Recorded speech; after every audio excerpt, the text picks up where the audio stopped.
সম্প্রদায়ের এই রাম বোধহয় শুধু ভারতের, রাম ভারতের নয়, রাম হচ্ছে সারা বিশ্ব হিন্দু সম্প্রদায়ের। ভগবান রামচন্দ্র হিন্দু সম্প্রদায়ের ভগবান, আর আমরা তার পূজা করব। কেউ বাবার সাধ্য নাই হিন্দু সম্প্রদায়কে। এই দেশে যারা হিন্দু সম্প্রদায়কে নিয়ে ভালো কিছু করে, ভালো কিছু করতে চায় বা ভালো কিছু করার জন্য উদ্যোগ নেয়, এই তারাই এই দেশে একটা শত্রু পরিণত হয়। সেই বাংলাদেশের স্বাধীনতার আগে থেকে এবং পর থেকে এ পর্যন্ত যতগুলো সরকার এসেছে, এই হিন্দু সম্প্রদায়ের উপর একের পর এক হিন্দু নির্যাতন কিন্তু অব্যাহত রেখেছে।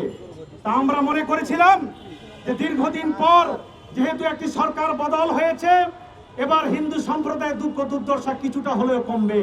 কিন্তু আমরা কি দেখলাম যে একের পর এক হিন্দু নির্যাতন এই দেশে ঘটে চলছে।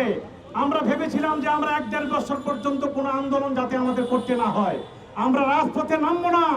কিন্তু আমরা সরকারকে সুযোগ দিতে চেয়েছিলাম।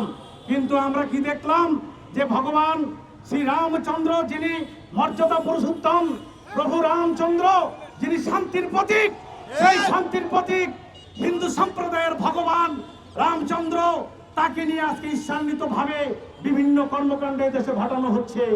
আপনারা যদি কেউ না জানেন যে হিন্দুদের রামচন্দ্র হিন্দু ভারতের নয়, রামচন্দ্র হচ্ছে সারা বিশ্বব্যাপী হিন্দু সম্প্রদায়ের। এটা কেউ ভাববেন না, আপনারা গুলিয়ে ফেলেন যে হিন্দু সম্প্রদায়ের এই রাম বোধহয় শুধু ভারতের, রাম ভারতের নয়, রাম হচ্ছে সারা বিশ্ব হিন্দু সম্প্রদায়ের। তাই প্রভু রামচন্দ্রের সেবা করা, প্রভু রামচন্দ্রের বিগ্রহ স্থাপন করা, প্রভু রামচন্দ্রের পূজা করা প্রতিটা হিন্দুর কর্তব্য, নৈতিক দায়িত্ব, ধর্মীয় দায়িত্ব।